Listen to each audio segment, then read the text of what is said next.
waiting for the speech of our today's resource person, Dr. Santosh Babar sir, who is Assistant Chemical Analyzer in Regional Forensic Laboratory, Nagpur. And I request him to guide and motivate our students towards the Forensic Center. Over to Dr. Santosh Babar sir. Thank you, first of all, giving me such opportunity to deliver lecture in opportunity in forensic science laboratories. Basically, what is the forensic science? In which we have used science to investigate the crime and present the unbiased scientific evidence in a court. Science including chemistry, biology, physics, and computer science also, which includes in this science stream. These are the recruitment organization in which we can get the job. There are three types of the recruitment organization. First one is the central government, second is state government, and last one is the private laboratory. In central government, CBI, which conducts the Central Forensic Science Laboratory, and National Investigation Agency.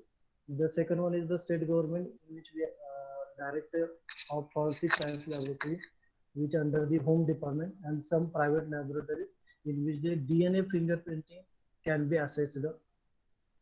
These are the advertise which conducted under the MPSC, and second one is the UPSC. The basic qualification for this forensic uh, science expert, which require the MSc chemistry, biology, biochemistry, also physics. There are also some forensic science expertization, which include the BSc, MSc in forensic science, some diploma courses in forensic science, and computer forensic also. There are different types of the syllabus, but most of the syllabus cover under the chemistry, because there is a chemical analysis of all the biological material.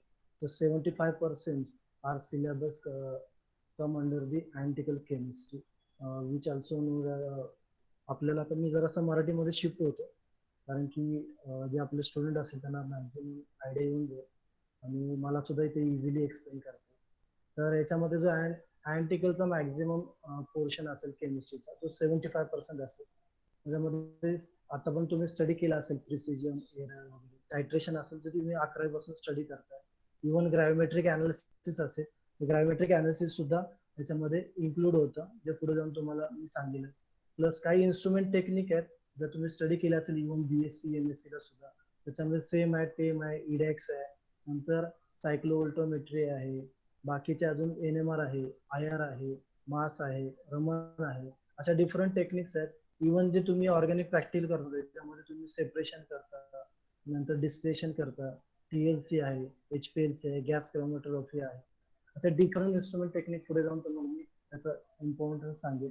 आणि तो आपल्याला इथे जे exam तुम्ही देणार त्या exam मध्ये सुद्धा हा सिलेबस त्याच्यामध्ये कव्हर होतो. मग राहतो फक्त काय 25% जो सिलेबस असणार तो फक्त बायोकेमिस्ट्रीचा असेल, जो केमिस्ट्री स्टुडंटला किंवा बाकीचे जे नॉन बायोलॉजी स्टुडंट आहेत त्यांना सुद्धा इझी जाईल.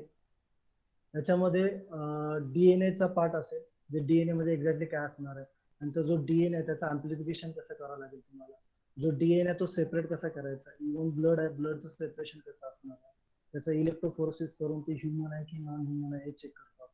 तर बाकीच्या अशा टेक्निक आहेत जे जस्ट नॉर्मल बायोलॉजीचा पार्ट असेल. आता जे आपलं रिक्रुटमेंट होणार आहे, जर तुम्ही स्टेट फॉरेन्सिक सायन्स लॅबोरेटरीमध्ये सिलेक्शन झालं असेल, या डिफरंट लॅबोरेटरी असेल, इव्हन आपल्या सोलापूरमध्ये सुद्धा फॉरेन्सिकची मिनी लॅब आहे. नंतर सेंट्रल फॉरेन्सिक लॅबोरेटरी आहे, टोटल 6 लॅबोरेटरी आहे, त्याच्यातली जी एक लॅबोरेटरी ती पुण्यामध्ये अवेलेबल आहे. आता सिलेक्ट झाल्यानंतर जनरली इथे जे मगाशी मी क्वालिफिकेशन सांगितलं की BSc MSc chemistry physics botany zoology ह्या बेसिसवर तुम्ही इलिजिबल असतं. सिलेक्शन झाल्यानंतर तुम्ही ज्युनियर सायंटिफिक असिस्टंट किंवा सिनियर सायंटिफिक असिस्टंट म्हणून सिलेक्ट होऊ शकता. एमएससीच्या बेसिस बरोबर सिलेक्ट झाला असेल तर तुम्ही सायंटिफिक ऑफिसर म्हणून सिलेक्ट होता. तिथून पुढच्या पोस्ट असतात assistant director, deputy director and director. ते तुमच्या प्रमोशन वरती डिपेंड असतं, तुमचं वर्क कसं आहे त्याच्यावरती डिपेंड आहे. नंतर आतापर्यंत आपल्याला फक्त एवढंच माहिती आहे की एखाद्या मूवी मध्ये किंवा एखाद्या टीव्ही प्रोग्राम मध्ये एखादा सीन असेल तर एखाद्या ठिकाणी मर्डर झाला असेल तर मर्डर झाल्यानंतर लगेच पोलीस येते, फॉरेन्सिक टीम येते, इन्व्हेस्टिगेशन होतं, लगेच 1 तासाच्या एपिसोड मध्ये सगळं होऊन जातं. पण ते दिसत असं नसतं. इथं प्रत्येक गोष्टीसाठी इंडिव्हिज्युअल एक्सपर्ट असतो, मग बायोलॉजीचा एक्सपर्ट असेल, सायबर एक्सपर्ट असेल, डीएनए एक्सपर्ट असेल, असे डिफरंट एक्सपर्टीज असतात, फिंगरप्रिंट एक्सपर्ट असतो. तर कन्सिडर करा की एखादा क्राईम झालाय, मर्डर झालाय आणि त्या मर्डरची इन्फॉर्मेशन कोणीतरी पोलिसांना दिली. तर पहिल्यांदा त्या क्राईम सीन वरती जे इन्व्हेस्टिगेशन स्टार्ट होतं ते पोलिसांचं होतं. मग पोलीस इथे त्या क्राईम सीन वरती येतात, क्राईम सीन इन्व्हेस्टिगेट करतात, आजूबाजू जे विटनेस असतात त्यांच्याकडून इन्फॉर्मेशन कलेक्ट करतात आणि क्राईम सीन समजल्यानंतर ते फॉरेन्सिक एक्सपर्ट बोलवतात. मीन वाईल जो टाइम असेल, मीन वाईल टाइम असेल त्या टाइम मध्ये फिंगरप्रिंट एक्सपर्ट असतात. आता हे जे फिंगरप्रिंट एक्सपर्ट असतात ते फिंगरप्रिंट एक्सपर्ट हे पोलिसांच्या टीम मधलेच असतात. तर फिंगरप्रिंट एक्सपर्ट काय करतात की जर क्राईम हा जर क्लोज रूम मध्ये घडला असेल, आता इथे दोन टाईपचे क्राईम सीन असणार आहे, एक ओपन प्लेस मध्ये असेल आणि एखाद्या रूम मध्ये असेल. तर एखादी रूम असेल तर तिथे तुम्हाला इझिली फिंगरप्रिंट मिळू शकतात. ते पोलिसांचं काम असतं. पोलीस काय करतात, इनिशियली त्या पोझिशनवरती जे काय असेल फिंगरप्रिंट आणि जे फूटप्रिंट असतात ते कलेक्ट करतात. नंतर असणारा फोटोग्राफी, जो क्राईम सीन घडलाय त्या क्राईम सीनची पहिल्यांदा फोटोग्राफी केली जाते, त्याचा स्केच ड्रॉ केला जातो. स्केच ड्रॉ केल्यानंतर इथे तुम्हाला एक क्राईम सीन दिसतो, त्याच्यामध्ये मर्डर झालेला आहे, तर त्याची आउटर लाईन ड्रॉ केलेली, जो डिसीज पर्सन आहे त्याला आपण मृतक पर्सन म्हणतो, तो मृतक आहे त्याची आउटर लाईन ड्रॉ केली. आउटर लाईन ड्रॉ केल्यानंतर त्याच्या बाजूचे स्केच ड्रॉ केले जाते, म्हणजे कुठल्या साईडला, नॉर्थ साईडला, ईस्ट साईडला, वेस्ट साईडला, असं प्रत्येक डायरेक्शन तिथं स्केच केली जाते, तिथं डिनोट केलं जातं. नंतर त्याच्या बाजूला जे एक्झिबिट पडले तर तुम्हाला दिसेल एक बॉटल दिसते किंवा एखादा टीनचा टीन दिसेल, नंतर तुम्हाला कंगवा दिसेल, बाकीचे रॅपर वगैरे पडलेले दिसतात. तर एव्हिडन्स कलेक्ट करताना डायरेक्ट कुठलेही रॅन्डमली आपण एव्हिडन्स कलेक्ट करत नाही. फर्स्ट प्रायोरिटी काय असणार आहे, जी आउटर लाईन आहे त्या आउटर लाईन ड्रॉ केल्यानंतर त्या याचा फोटोग्राफ घ्यायचा, त्याचा स्केच ड्रॉ करायचा. स्केच ड्रॉ केल्यानंतर एव्हिडन्स कलेक्ट करताना तुम्ही एक तर क्लॉकवाईज डायरेक्शन एव्हिडन्स कलेक्ट करायचं किंवा अँटी क्लॉकवाईज डायरेक्शन कलेक्शन, किंवा तुम्ही ईस्ट टू वेस्ट येऊ शकता किंवा नॉर्थ टू ईस्ट, म्हणजे जी डायरेक्शन असेल ती फिक्स ठेवायची. फिक्स केल्यानंतर नंबरिंग करायचं. आता पुढे गेल्यानंतर तुम्हाला दिसेल की जे मगाशी मी सांगितलं की स्टार्टिंगला फिंगरप्रिंट आणि फूटप्रिंट हे पोलिसांच्या स्क्वॉड मधले असतात, जे फिंगरप्रिंट आणि फूटप्रिंट घेतात. नंतर या क्राईम सीन मध्ये तुम्ही बघू शकता की नंबरिंग दिलेलं आहे, कारण की तिथे नंबर ऑफ एव्हिडन्स असू शकतात. दोन टाईपचे केसेस असतात. काही मर्डर केसेस मध्ये तुम्हाला एव्हिडन्स खूप ट्रेस क्वांटिटी मध्ये असतो, काय मध्ये तुम्हाला ओपन अँड शट केस असते, तुम्हाला इझिली एव्हिडन्स मिळून जातो. तर इथे नंबर ऑफ एव्हिडन्स आहेत, ब्लड दिसतात, नंतर वेपन दिसतं. तर जे वेपन आहेत, आता डायरेक्ट वेपन आपण कलेक्ट करू शकत नाही, तर तिथं आपण काय करणार आहे, जे एव्हिडन्स तुम्हाला प्रायोरिटीला दिसतात त्याचं काय करायचं, नंबरिंग करून घ्यायचं. नंबरिंग करून घेतल्यानंतर ते एव्हिडन्स काय करा, कलेक्ट करतो. मग कलेक्ट करायचे पण डिफरंट टेक्निक्स आहेत, त्या टेक्निक मी डिटेल मध्ये जात नाही. कलेक्शन केल्यानंतर फॉर एक्झाम्पल समजा एखादा डिसीज पर्सन असेल तर पोस्टमॉर्टम झाल्यानंतर त्याचे कपडे येतात. मग जे कपडे असतात ते कपडे ड्राय करायचे असतात आणि त्याच्यावर जे ब्लड स्टेन असतात किंवा बाकीचे रेप केस असेल तर रेप केसेसमध्ये सिमेंट स्टेन असतात. तर ब्लड असेल, सिमेंट असेल, काय काय वेळेला सलावा सुद्धा असतो. तर पुढे गेल्यानंतर सलाव्याचं सुद्धा आपल्याला डिस्कशन बघायचं की सलावा केव्हा येतो, ज्यावेळेला एखाद्याने फास घेतला असेल किंवा एखाद्याने पॉयझनची केस असेल, पॉयझन घेतलं असेल, तर चान्सेस असतात की उलटी होण्याची. मग उलटी झाल्यानंतर तो सलावा, उलटीमध्ये सलावा असतो, तर सलावा त्याच्या कपड्यावरती किंवा क्राईम सीन वरती मिळतो. मग तो सलावा ड्राय फॉर्म मध्ये कलेक्ट करायचा. इव्हन ब्लड असतं ते ब्लड सुद्धा ड्राय फॉर्म मध्ये कलेक्ट करायचं, कारण की मॉइश्चर जर असेल तर पुढे जाऊन ते खराब होऊ शकतं. तर जे काय स्टेन असेल, जे काय एक्झिबिट असेल, आता हे जे काय आपण कलेक्ट करतो त्याला आपण एक्झिबिट किंवा आर्टिकल म्हणतो. तर ते आर्टिकल एक्झिबिट आपण ड्राय फॉर्म मध्ये कलेक्ट करून घेतो. नंतर पॅकिंग सुद्धा, त्याचं पॅकिंग करताना सुद्धा त्याचं आपण पेपर मध्ये पॅकिंग करतो. पेपर मध्ये पॅकिंग करताना प्रत्येक एक्झिबिट हा इंडिव्हिज्युअल पॅक केला जातो, कुठलेही दोन एक्झिबिट एकत्र पॅक, त्या जनरल इन्स्ट्रक्शन आहेत. नंतर फॉरेन्सिक एक्सपर्टचा रोल काय राहतो, तर क्राईम सीन वरती जे काय एक्झिबिट कलेक्ट केले ते परत काय होतात, लॅबोरेटरी मध्ये येतात. मग लॅबोरेटरी मध्ये आल्यानंतर लगेच काय सगळं अनालिसिस डायरेक्ट स्टार्ट होत नाही, स्टार्टिंग पासून वेगवेगळ्या डिव्हिजन मध्ये ते एक्झिबिट कलेक्ट केले जातात. तर बायोलॉजी आहे, सिरोलॉजी आहे. तर बायोलॉजी सिरोलॉजी मध्ये काय होतं की ज्या पर्सनचा मर्डर झालाय किंवा ज्याच्यामध्ये जो ऍक्युज्ड आहे, म्हणजे जो आरोपी आहे, त्याचे सुद्धा कपडे, मेडिकल झाल्यानंतर कपडे येतात, ब्लड येतं, तर ते कपडे काय केले जातात, बायोलॉजी सेक्शन मध्ये रिसिव्ह केले जातात. नंतर त्याचं ब्लडचं अनालिसिस होतं. डीएनए असणार आहे, जे ब्लडचं आपण अनालिसिस केलं ते पुढे जाऊन त्याचा डीएनए केला जातो. जनरल अनालिटिकल इन्स्ट्रुमेंट टेक्निक आहे, त्याच्यामध्ये इन्स्ट्रुमेंटचा यूज करून वेगवेगळे डिफरंट टाईपचे अनालिसिस केले जातात. नंतर टॉक्झिकॉलॉजी सेक्शन आहे, आता क्राईम करताना डिफरंट टाईपचे क्राईम असतात. त्यामुळे काय याला सुसाईड केस असेल किंवा याला पॉइझन देऊन मारला असेल तर त्या केसेसमध्ये जे टॉक्सिक सबस्टन्स आहे त्याचा स्टडी केला जातो. आणि तो प्रोहिबिशन आणि एक्साइज आहे याच्यामध्ये मॅक्झिमम अल्कोहोल रिलेटेड केसेस असतात. आता नेक्स्ट असणार आहे बॅलिस्टिक केस, ज्याच्यामध्ये गन्स असतील, बुलेट्स असतील. लास्ट असेल सायबर फॉरेन्सिक अँड तासी.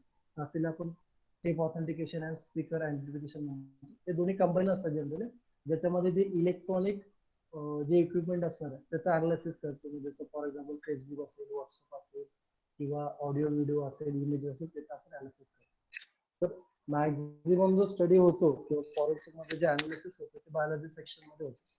आणि ज्या केसेस असणार आहेत जास्तीत जास्त त्या मर्डरच्या असतात. अटेम्प्ट टू मर्डर केलं होतं, म्हणजे जनरली आपण म्हणतो त्याला हाफ मर्डर किंवा फिजिकल असॉल्ट, म्हणजे ज्याच्यामध्ये मारामारी होते.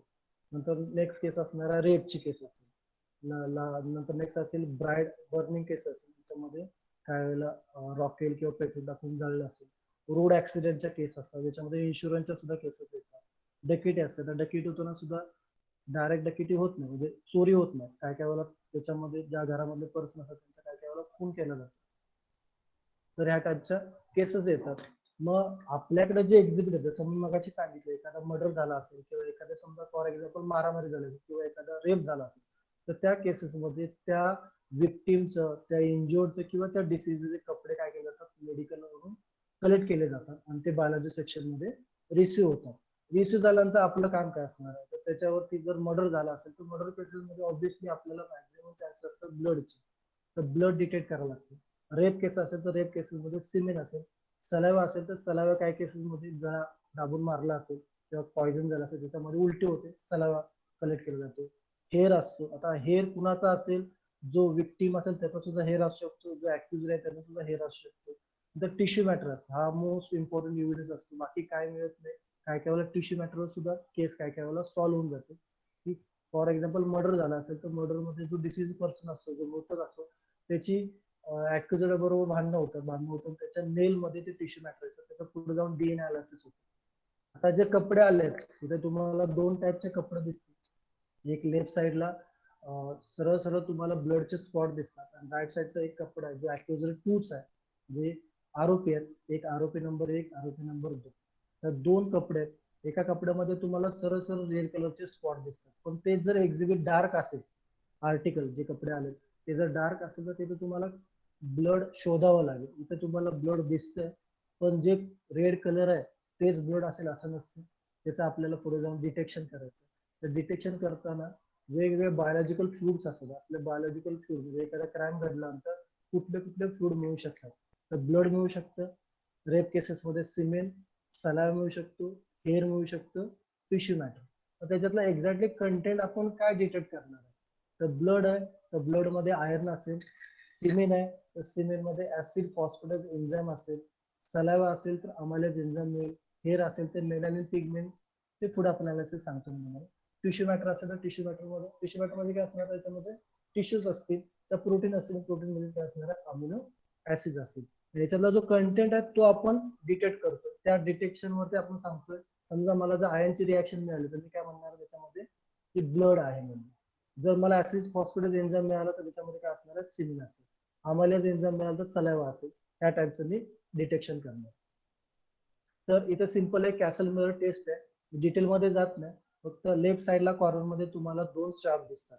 एका याच्यामध्ये तुम्हाला पिंक कलर मिळेल जो पॉझिटिव्ह आहे आणि जो एक कलरलेस आहे.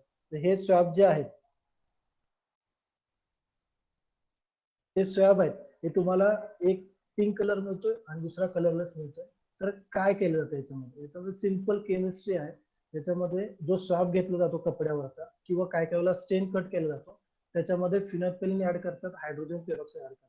इन जनरल आपल्याला सगळ्यांना माहिती आहे की फिनॉल्फथालीन पिंक कलर आहे, जो बेसिक कंडिशन मध्ये आपल्याला पिंक कलर मिळतो. फक्त इथं आता ऑक्सिडाइज फॉर्म आणि रिड्यूस फॉर्म आहे. तर ब्लड काय करणार आहे, कॅटलिसिस करणार आहे आयर्न यूज करून. म्हणजे ब्लड मध्ये जो आयर्न असतो तो काय करतो, कॅटलिस्ट रिॲक्ट होतो, हायड्रोजन पेरोक्साईड रिॲक्ट होतो, ऑक्सिजन होतो आणि ऑक्सिजन रिलीज झाल्यानंतर काय म्हणतात, फिनॉल्फथालीन रिॲक्ट होईल आणि तुम्हाला ऑक्सिडाइज फिनॉल्फथालीन मिळेल, जो पिंक कलर दाखवतो. ज्या केस मध्ये तुम्हाला पिंक कलर मिळेल की तुम्ही 100% शुअर आहे की त्याच्यामध्ये काय असणार आहे, की ब्लड असेल. नंतर जसं मगाशी मी सांगितलं की काही केसेस मध्ये सलाइवा सुद्धा मिळू शकतो. कपड्यावरती असतो, क्राईम सीन वरती सलाइवा असतो. तर सगळ्यांनी आतापर्यंत स्टार्च आयोडोमेट्रिक टायट्रेशन केलं असेल, तर स्टार्च आणि आयोडीनचा कॉम्प्लेक्स तयार झाला की तुम्हाला ब्लू कलर मिळतो.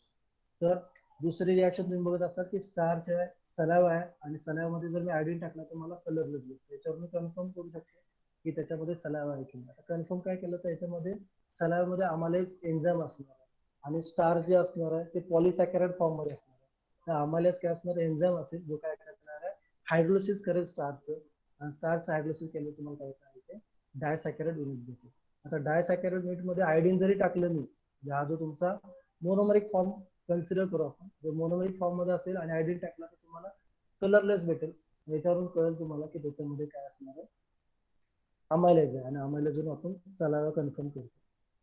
नंतर नेक्स्ट टेस्ट असेल सिमेंटची. तर सिमेंट कसं डिटेक्ट करतो, कपड्यावरचं सिमेंट कसं डिटेक्ट करतो, तर सिमेंट मध्ये जो मेन कंटेंट असतो तो ऍसिड फॉस्फेटेज एन्झाइम असतो.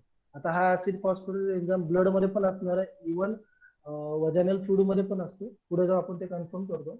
पण ऍसिड फॉस्फेटेजची मी तुम्हाला रिॲक्शन सांगतो.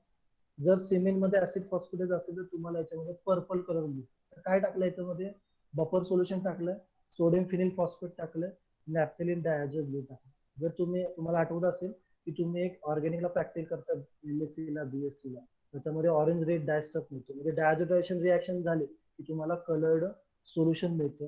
सेम तसंच तीच रिॲक्शन आहे, ऍसिड फॉस्फेटेज एन्झाइम आहे सिमेंट मधलं, आपण त्याच्यामध्ये काय केलं, बफर घेतलं आणि अल्फा नॅप्थिल ऍसिड फॉस्फोस मोनोसोडियम घेतलं. तर एन्झाइमचं काम काय असणार आहे, जो फॉस्फोरिल ग्रुप आहे त्याचा हायड्रोलिसिस करतो.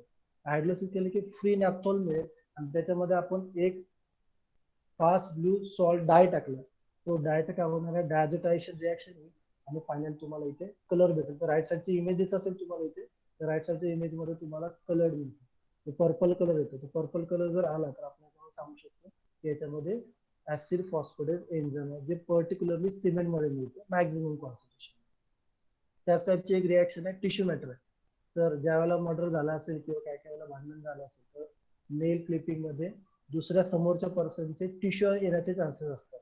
मग त्याच्यामध्ये टिश्यू आहे की नाही आपण कसं कन्फर्म करतो, तर त्या टिश्यू मॅटर मध्ये आपण काय टाकणार आहे, एनओएच टाकणार आहे, कॉपर सल्फेट टाकणार आहे, आणि पर्पल कलर आला की आपण काय म्हणणार त्याच्यामध्ये टिश्यू मॅटर आहे. म्हणजे बायोलॉजीचं काम काय आहे की जे काय बायोलॉजिकल फ्लुइड आहे, एक्सटर्नल मॅटर आहे, त्याच्यामध्ये आहेत की नाही आपल्याला पहिलं डिटेक्ट करायचं. आणि डिटेक्ट कसं करणार आहे, तर वेगवेगळे केमिकल रिॲक्शन आहेत, ते केमिकल रिॲक्शन यूज करून. आता याच्यामध्ये काय आलंय की जो पेप्टाइड आहे, पेप्टाइड मध्ये काय असणार, टिश्यू मॅटर असणार आहे, त्याचं नायट्रोजन प्रॉपरचं काय होणार, मेटलची एक कॉम्प्लेक्स तयार झाला, तुम्हाला इथे पर्पल कलर मिळतो. नंतर जो ट्रेस इव्हिडन्स असतो, जो काही केसेसमध्ये असं असतं की काहीच इव्हिडन्स नसतात आणि फक्त एक किंवा दोन एव्हिडन्स मिळतात, आणि एक दोन एव्हिडन्स मध्ये पूर्ण ती केस सॉल्व्ह होते. त्याच्यापैकी हा एक एव्हिडन्स असतो हेअर एक्झामिनेशन. क्राईम सीन वरती किंवा जो डिसीज पर्सन असतो, जो मृतक व्यक्ती असतो, त्याच्या हातामध्ये काय काय वेळेला समोरचा जो आरोपी असतो त्याचे काय काय वेळेला केस मिळतात. तर केस मिळताना जे केस मिळाले, समजा फॉर एक्झाम्पल एखाद्या घरात क्राईम झाला असेल, त्या घरात जर एखादा कुत्रा वगैरे असेल, मांजर वगैरे असेल, तर तो केस हा ह्युमन आहे की नॉन ह्युमन, म्हणजे अॅनिमलचा आहे की नाही, आपल्याला डिफरन्शिएट करायचं. तर तुम्हाला इथं वेगवेगळ्या इमेजेस दिसतात. त्या इमेजेस मध्ये हे ब्लिचिंग केलेले हेअर आहे, आणि या ब्लिचिंग केलेल्या हेअर मध्ये सेंट्रल जो पार्ट दिसतो तुम्हाला, त्याला आपण मेडुला म्हणतो, आणि जो आउटर पार्ट आहे तो कॉर्टेक्स आहे. त्या कॉर्टेक्स मध्ये काय असणार आहे, मेलॅनिन पिगमेंट असणार आहे. तर याच्यामध्ये काय करतो आपण, जस्ट ब्लिचिंग करतो. जे डाय करताना आपण केमिकल यूज करतो त्या टाईपचे केमिकल असतात, त्याच्यामध्ये हायड्रोजन पेरॉक्साईड आणि अमोनिया यूज करून काय करणार आपण, हेअरचं ब्लिचिंग करतो, आणि ब्लिचिंग केल्यानंतर तुम्हाला असा हा ट्रान्सपरंट हेअर दिसतो. आता इथं फक्त तुम्हाला काय करायचं आहे, हा जो सेंट्रलचा पार्ट आहे, सेंट्रलचा पार्ट आहे जो त्याला आपण म्हणतो मेडुला, तर मेडुला बघायचा आहे. तर तुम्हाला एवढं कळलं असेल की ह्युमन आहे, ह्युमन मध्ये फ्रॅगमेंटेड मेडुला मिळेल, आणि बाकीचे जे एनिमलचे हेअर आहे त्याच्यामध्ये जो मेडुला आहे तो कंटिन्युअस आहे, आणि त्याची थिकनेस जास्त आहे. त्याच्यावर आपण डिफरन्शिएट करतो की तो हेअर ह्युमन आहे की अॅनिमलचा आहे. तर याच्यामध्ये अजून एक दुसरा रोल असतो की फक्त हेअर भेटून चालत नाही, तर हेअरला रूट असणं इम्पॉर्टंट आहे. कारण की रूट मध्ये टिश्यू असतात, आणि त्या टिश्यूचा पुढे जाऊन आपण काय करतो, डीएनए अनालिसिस करतो. तर अमोनिया आणि हायड्रोजन पेरोक्साईड यूज करतो. लेफ्ट साईडला तुम्हाला हेअर दिसेल अंडर मायक्रोस्कोप, ज्याच्यामध्ये तुम्हाला मेडुला वगैरे काही दिसत नाही, तिथे आपण काय ब्लिचिंग वगैरे केलेलं नाही. ज्यावेळेला आपण हायड्रोजन पेरोक्साईड आणि अमोनिया ऍड करतो तेव्हा तुम्हाला इथे बघा, तुम्हाला क्लिअर काय भेटणार आहे, मेडुला भेटेल. सिंपल केमिस्ट्री याच्यामध्ये जो हायड्रोजन पेरोक्साईड ऍड करतो आपण, तो hydrogen act as a oxidizing agent, आणि जो अमोनिया ऍड केलाय तो काय करतो, अमोनिया इथे जे क्युटिकल्स आहेत त्याचं ओपनिंग करतो आणि मेलॅनिन पिगमेंट जे ज्याच्यामुळे डार्क कलर मिळतो, ब्राऊन कलर आपला ब्लॅक कलर, त्याचं काय होतं ऑक्सिडेशन येतं. ऑक्सिडेशन झालं की तुम्हाला ट्रान्सपरंट हेअर मिळतो. मग हेअरचा परत जो टिश्यू असणार आहे तो टिश्यू आपण परत पुढे जाऊन काय करतो, डीएनए अनालिसिस. बायोलॉजीचं काम काय असणार आहे की जे कपडे आले, जे एक्झिबिट आले त्याच्यावरती ब्लड आहे का, सिमेंट आहे का, सलावा आहे का, टिश्यू मॅटर आहे का, ते कलेक्ट करायचे, डिटेक्ट करायचे. डिटेक्ट झाल्यानंतर ते ह्युमन आहे की नाही ते चेक करायचे. मग जसं हेअर केलं तसं बाकीच्या पण टेक्निक, ब्लड सुद्धा येतं. तर ब्लड काय काय वेळेला केस मॅनिप्युलेट केले जाते, कुत्र्याचं, मांजराचं किंवा कोंबडीचं रक्त त्याच्यावरती टाकलं जातं. मग ते ब्लड ह्युमन आहे की अॅनिमलचं आहे ते सुद्धा चेक केलं जातं बाय युझिंग इलेक्ट्रोफ्लोरेसिक टेक्निक. तर सगळ्याच गोष्टी मी डिटेलमध्ये जाऊ शकत नाही, इन जनरल मी सांगतो. तर जे बायोलॉजीचे एक्झिबिट कलेक्ट केले ज्याच्यामध्ये ब्लड आलं किंवा बाकीचे बायोलॉजिकल फ्लुइड असेल त्याचा आपण पुढे जाऊन काय करतो, डीएनए करतो. तर डीएनए मध्ये सुद्धा सेम कॅल्शियमचे केसेस असतील, त्याच्यामध्ये रेप असेल, मर्डर असेल, काय काय वेळेला पॅटर्निटी असते, अबॉर्शन झालेलं असतं. रेप झाल्यानंतर ती व्यक्ती काय होते, प्रेग्नंट होते, आणि प्रेग्नंट झाल्यानंतर जे मुलं असेल त्याचा अबॉर्ट केलं जातं, आणि त्याच पर्सननी रेप केल्या की नाही हे सुद्धा याच्यामध्ये कन्फर्म. तर बायोलॉजिकल इव्हिडन्स असणार ते कुठले कुठे असू शकतात, ब्लड असेल, semen, saliva, urine, hair, teeth, bone, tissue, nail scraping. आणि अजून एक इंटरेस्टिंग केस असे असते की काही वेळेला क्राईम सीन वरती आपल्याला सिगारेट बर्ड्स मिळतात. तर त्या सिगारेट बर्ड्स मध्ये सुद्धा आपल्याला सलावा मिळतो, आणि सलाव्यामध्ये टिश्यू मॅटर असतात, त्याचा आपण डीएनए करतो. तर असे काय काय वेळेला स्कल असतात, जे डिकम्पोज बॉडी असते, जंगलात टाकून दिलेलं असतं, त्याचा फक्त आपल्याला त्याचा स्केलेटन मिळतो. जंगलात टिश्यू मॅटर मिळत नाही तुम्हाला, मिळून मिळून काय मिळणार, त्याचं स्केलेटन मिळेल. याच्यामध्ये सुद्धा काही टिश्यू मॅटर जे सेल्स आहेत त्या सेल प्रिझर्व होतात, तर बोन मध्ये प्रिझर्व झालेले असतात. इव्हन त्याचे दात असतील तर दातामध्ये सुद्धा सेल असतील. तर दुसरा असणार आहे हेअर. तर हेअर मागाशी मी सांगितलं की हेअर मध्ये रूट असणे इम्पॉर्टंट आहे, त्याचं पुढे जाऊन आपण डीएनए करू शकतो. तर ही एक केस आहे, या केसमध्ये 3 वर्षापूर्वी एकाचा मर्डर झाला आणि त्याला जमिनीत पुरलेलं होतं. तर असे त्याचे बोन्स मिळाले, आणि बोन्स मिळाल्यानंतर याचा परत डीएनए आपलं सक्सेसफुली काढतात. जो बोन असणार आहे त्या बोनच्या आतमध्ये सेल प्रिझर्व झालेले असतात. त्या टाईपचे त्याचे स्केलेटन मिळालेले आहेत. तर डीएनए करताना एक्झॅक्टली काय केलं जातं, जे आता बायोलॉजी मध्ये आपण डिटेक्शन केलं ते सॅम्पल आपण पुढे काय करतो, डीएनए मध्ये पास करतो. पास केल्यानंतर काय होणार आहे, जो डीएनए असणार त्याची क्वांटिटी खूप कमी असते. सिंपल आहे, डीएनए मध्ये काय करतो आपण, क्वांटिटी खूप कमी असते, त्याचं काय करतो, अँप्लिफिकेशन. म्हणजे 1 युनिट असेल त्याचं काय करतो, नंबर ऑफ कॉपीज तयार करतो. तर ही त्याची टेक्निक आहे, त्याच्यामध्ये काय करतो, पहिल्यांदा डीएनए सेपरेट करतो, त्याला आपण म्हणतो डीएनए एक्सट्रॅक्शन. क्वांटिटी बघतो, क्वांटिटी खूप कमी असेल तर त्याची क्वांटिटी आपण अँप्लिफाय करतो. त्यासाठी एक टेक्निक युज करतो आपण, पीसीआर अँप्लिफिकेशन, त्याला आपण म्हणतो पॉलिमरेज चेन रिॲक्शन. नंतर जे ऍप्लिकेशन केल्यानंतर त्याच्यामध्ये आपण काय करणार आहे, एक फ्लोरोसंट डाय ऍड करणार. त्याचा यूज काय मी सांगेल पुढे. नंतर त्याचं सेपरेशन करतो, आणि सेपरेशन केल्यावर आपल्याला एक ग्राफ मिळतो. त्या ग्राफवरती आपण डीएनए सांगतो. आता इथे तुम्हाला दिसत असेल की डीएनएचं स्ट्रक्चर डबल स्टँडर्ड आहे, म्हणजे पीसीआर डीएनएचं कंटेंट खूप कमी असतो. तेव्हा काय करायचं, आपल्याला अँप्लिफाय करायचं, त्याचा नंबर ऑफ कॉपीज तयार करायचं. तर नंबर ऑफ कॉपीज कशा तयार करतो आपण, तर PCR technique, polymerase chain reaction. ते अँप्लिफाय करताना इथे काय करणार आपण, इथे तुम्ही बघू शकता की लेफ्ट साइडला डबल स्टँडर्ड डीएनए दिसतो तुम्हाला. तो लेफ्ट साइडला 5 3 एंड आहे, 3 5 एंड आहे. त्याचं काय करतो, ब्रेकिंग करतो, त्याला डिनॅच्युरेशन म्हणतो. मग परत सिंगल स्टँड होतो, आणि याच्यामध्ये परत आपण काय करणार आहे, न्यूक्लियोटाइड्स ऍड करणार, एक्सटर्नल न्यूक्लियोटाइड्स ऍड करणार, त्याच्यामध्ये पॉलिमरेज एन्झाइम ऍड करणार. मग काय होणार आहे, त्याच्या कॉपी तयार होते, म्हणजे सिंगल डीएनएचा डबल कॉपी तयार होते. आता इथे बघा 2 कॉपी तयार झाल्या, 2च्या परत नंबर ऑफ 4 कॉपीज झाल्या, परत 4च्या 8 होतील, अशा नंबर ऑफ कॉपीज झाल्या. मला फक्त सांगण्याचा उद्देश इथे हेच आहे की जो आपल्याला एव्हिडन्स मिळतो जे बायोलॉजिकल फूड मध्ये, त्याच्यामध्ये डीएनएची क्वांटिटी खूप कमी असते. ते आपण काय करतो, इथे पीसीआर रिॲक्शन काय करतो, अँप्लिफाय करतो डीएनए. आता हे पीसीआर करताना त्याच्यामध्ये आपण काय करतो, फ्लोरोसंट डाय ऍड करतो. तर ते फ्लोरोसंट डाय कुठले असतात, तर त्याच्यामध्ये बायोलॉजिकल मार्कर असतात. तर बायोलॉजिकल जे मार्कर आहेत, तर बायोलॉजिकल मार्करचं काम काय असणार आहे की प्रत्येकाचा डीएनए सिक्वेन्स वेगळा आहे, आणि त्या डीएनए सिक्वेन्स जेव्हा डीएनए तयार होतो, तिथे आपण जे क्लास त्याच्यामध्ये बघितलं की इथे डीएनए आपण काय करतो, तयार करतो, सिंगल स्टँड पासून डबल स्टँड तयार करतो. तर हे जे बायोलॉजिकल मार्कर आहे ते पर्टिक्युलर एका पोझिशनला जॉईन होतात. मग फॉर एक्झाम्पल समजा माझा डीएनए असेल तर माझ्या डीएनए ला बायोलॉजिकल मार्कर हे 1 and 5 पोझिशनला जॉईंट होतील. जर तुमचा डीएनए असेल तर प्रत्येक वेळेला तुमचा 1-5 पोझिशनला जॉईन होणार नाही, तुमच्या पोझिशनला कुठलं जॉईन होईल 2 and 6 होईल. म्हणजे जे पोझिशन असणार आहे ते पोझिशन डिफरंट असणार आहे. माझे पोझिशन वेगळी राहील, तुमची पोझिशन वेगळी. म्हणजे जे बायोलॉजिकल मार्कर आहेत ते काय होणार आहे त्या डीएनए ला जॉईन होणार आहे. तर असे डिफरंट टाईपचे मार्कर असतील. आणि फायनली तुम्हाला काय इथे डीएनएचं स्ट्रक्चर वगैरे काय मिळणार नाही, तुम्हाला ह्या टाईपचा काय मिळणार आहे ग्राफ मिळेल. आणि हे जे बायोलॉजिकल मार्कर आहेत त्या बायोलॉजिकल मार्करची पोझिशन काय त्या पोझिशनवर आपण सांगणार आहे की हा डीएनए कुणाचा आहे, म्हणजे कम्पेअर करतो त्याचा डीएनए दुसऱ्या बरोबर तो डीएनए आहे की नाही. तर हे बायोलॉजिकल मार्कर समजले की बायोलॉजिकल मार्कर काय होणार आहे त्या डीएनए ला जॉईन अटॅच होणार आहे वेगवेगळ्या पोझिशनला. प्रत्येकाचा डीएनए वेगळा असेल, प्रत्येकाची पोझिशन इथे वेगळी राहील. ह्या टाईपचा तुम्हाला ग्राफ मिळेल. तर सगळ्यात टॉपला तुम्हाला दिसेल की फादरचा डीएनए, मदरचा डीएनए आणि सगळ्यात लास्टला काय भेटेल त्याचं चाइल्डचा डीएनए. इथे तुम्हाला पीक दिसतील तर इथे डिफरंट पिक्स आहेत, वेगवेगळ्या पोझिशनचे आहेत आणि वेगवेगळे तिन्हीचे पोझिशन वेगळे राहतील याच्यामध्ये. पण जर ते त्यांचाच मुलगा असेल किंवा मुलगी असेल तर काही पोझिशन त्याच्याबरोबर मॅच होते. इथे फक्त तुम्हाला काय करायचं नंबर्स मॅच करायचे. तर अशीच एक केस आहे जे आता आपण डीएनए प्रोफाईल दाखवला त्या टाईपची केस आहे. अबॉर्शन झालेल्या रेप केसेस मध्ये हा फिटस येतो ह्या टाईपचे. काय काय वेळेला पूर्ण होल फिटस येतो, काय काय जर जास्त दिवस असेल तर त्याचं स्टर्नम बोन्स येतात. तर इथे तुम्हाला 3 एक्झिबिट दिसतील. एक एक्झिबिट आहे ए जो आईचा आहे, दुसरा एक्झिबिट आहे तो मुलाचा आहे मुलीचा आहे, म्हणजे जे अबॉर्शन झालेलं मुलं आहे तो फिटस आहे त्याचा. आणि लास्ट जो आहे तो एक्झिबिट सी आहे, तर तो अॅक्युज्ड पर्सन आहे ज्यांनी रेप केला ते. इथे तुम्हाला नंबर दिसतात.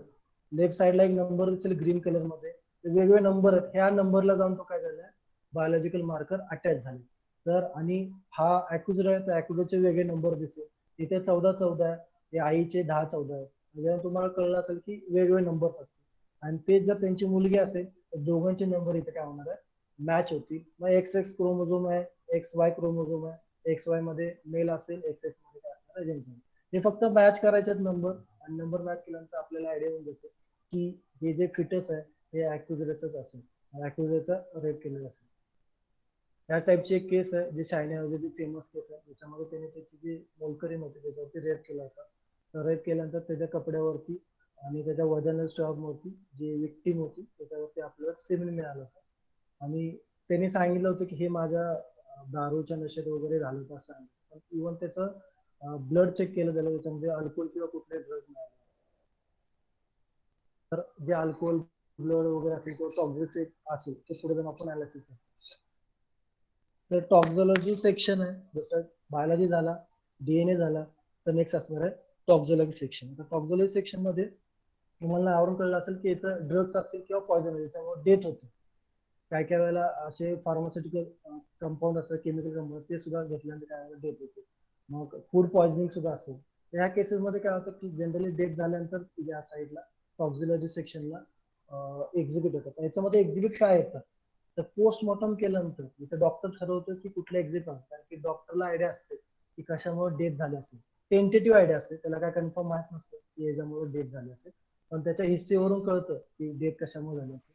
तर त्याचे वेगवेगळे विषय येतात, हॅलो, लिव्हर्स. हां बाबर सर, बाबर सर. हा हा हां, थोडं माईक जवळ घेऊन बोला सर, आवाज कमी येतोय. आवाज कमी येतो. ओके, हां, थोडा आवाज कमी आता येतोय. येतोय. हो.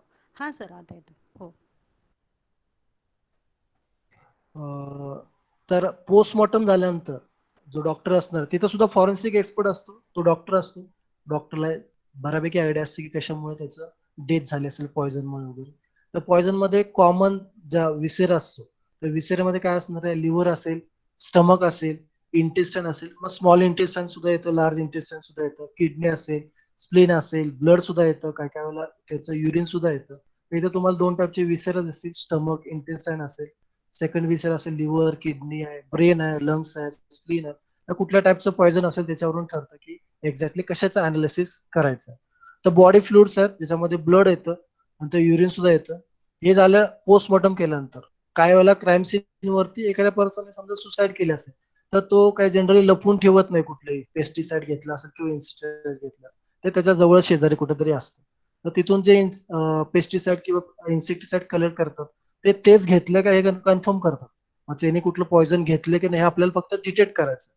मग त्याच्यामध्ये परत मग मेडिसिन असेल, म्हणजे काय काय वेळेला इंजेक्शन सुद्धा घेतात काय काय ड्रगचे. नंतर मगाशी मी सांगितलं की एखाद्या पर्सनने जर पॉयझन घेतलं असेल तर त्याला मॅक्झिमम चान्सेस असतात उलटी होण्याचे.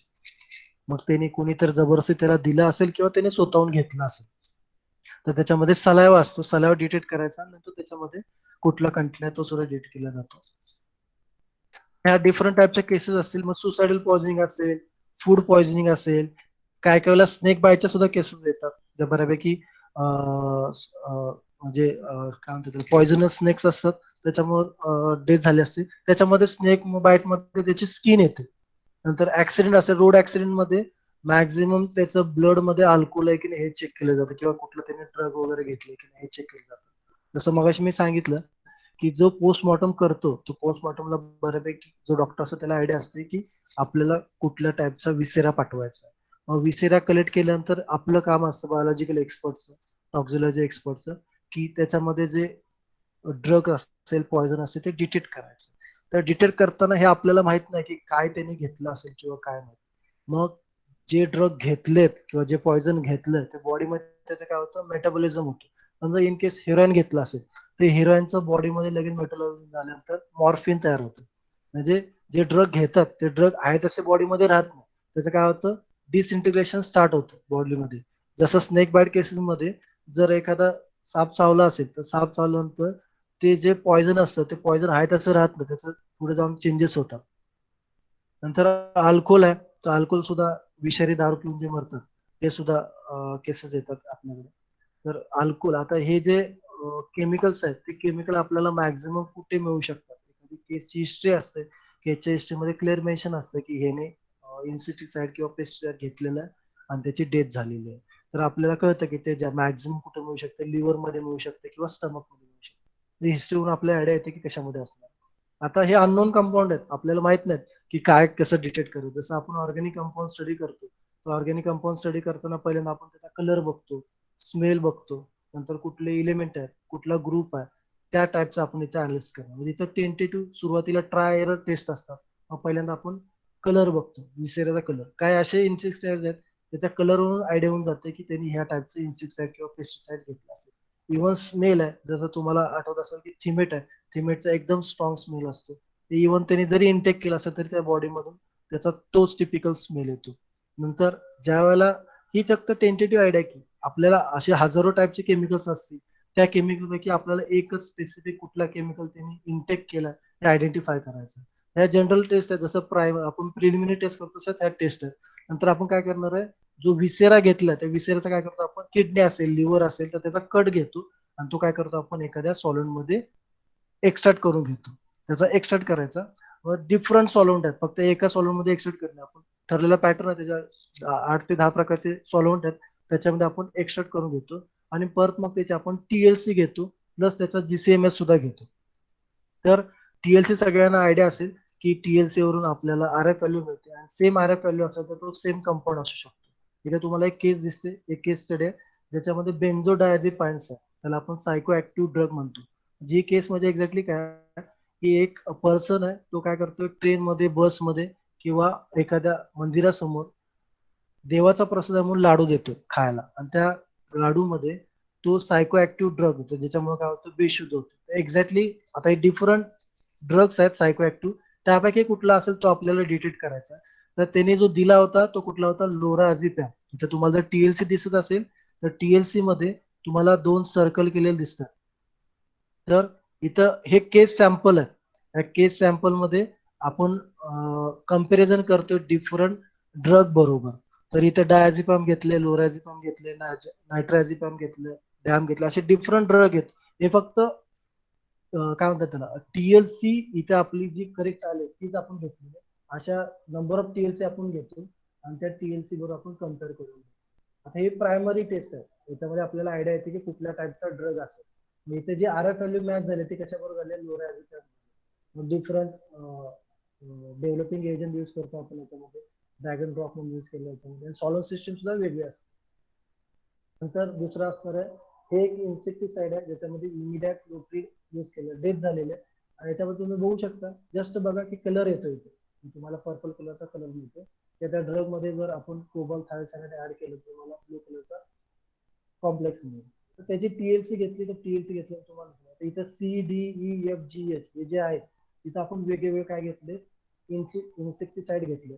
त्याच्यामुळे तुम्हाला ब्लू कलर मिळाला नाही, फक्त ब्लू कलर कशामुळे मिळतो तुम्हाला ए मध्ये आणि बी मध्ये. बी हा तुमचा स्टँडर्ड आहे आणि ह्या ऍक्च्युअली त्याचा विसेराचा एक्स्ट्रा असणार. इथं फक्त आपण काय करतोय की तो विसेरा आलाय त्या विसेऱ्याचा आपण काय करतोय एक्स्ट्रॅक्ट घेतोय आणि त्या एक्स्ट्रॅक्टचे आपण काय करतोय टीएलसी घेतोय आणि इव्हन त्याचे आपण जीसी सुद्धा घेतो. हा जो राईट साईडला तुम्हाला दिसतो तो जीसी, इथे सुद्धा आपल्याला स्टँडर्ड डाटाबेस असतो, त्या डाटाबेस वर आपण कम्पेअर करतो. नेक्स्ट असेल general analytical and instrument section. आता याच्यामध्ये डिफरंट टाईपच्या केसेस असणार आहेत. मी फक्त त्याच्यातल्या ठराविक केसेसच सांगतो कारण की याच्यामध्ये भरपूर टाईपच्या केसेस येतात. तर हे जे इन्स्ट्रुमेंट आहेत जे मगाशी आपण सिलेबस मध्ये सांगितलं की वेगवेगळे आपण आता जे शिकले तेच इन्स्ट्रुमेंट युज करतो. ज्याच्यामध्ये एचपीएलसी असेल, ग्रॅस क्रोमॅटोग्राफी असेल, एफटीआर असेल, विस्कोमीटर असेल. तर विस्कोमीटर जनरली आपण इथं पेट्रोलचा अडल्ट्रेशन साठी आपण युज करतो.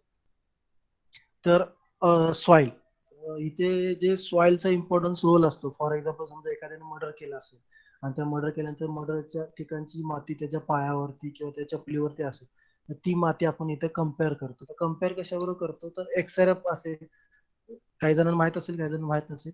तर एक्सआरएफ मध्ये आपल्याला काय करतो इलिमेंटचं डिटेक्शन करतो आपण, पर्सेंटेज कम्पोजिशन आपल्याला मिळतं.